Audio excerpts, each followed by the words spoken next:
Biden is expected to tout the low unemployment rate, slowing inflation, and the January jobs report that produced better than expected numbers. Outgoing National Economic Council Director Brian Deese says the president will address a broad array of economic issues in his speech, and that the president's key objective will be telling Americans that the state of the economy is strong.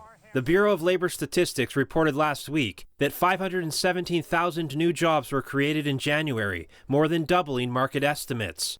The U.S. recorded unemployment rate also fell to its lowest level in 53 years at 3.4%.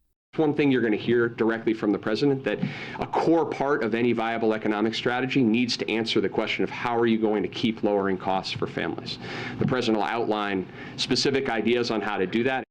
Deese says Biden will present his administration's progress in the broader frame of growing the economy through a bottom-up, middle-out economic strategy, instead of embracing trickle-down economics. But many recent polling figures suggest plenty of Americans are skeptical of what the White House is reporting. A new poll by ABC News and The Washington Post revealed 41% of Americans say they have become worse off financially since Biden took office. 42% reported that their finances have been about the same. Inflation remains at a 4-decade high. The Federal Reserve has increased rates 8 times in the last year as it strives to avoid a recession. And Federal Reserve Chairman Jerome Powell has indicated that he's not done with rate hikes, citing a goal to keep decreasing inflation. Biden is facing scrutiny over the response to the Chinese spy balloon that recently crossed the U.S. Many Republicans are criticizing the decision not to shoot it down sooner. We've made it clear to China what we're going to do. They understand our position. We're not going to back off. We did the right thing.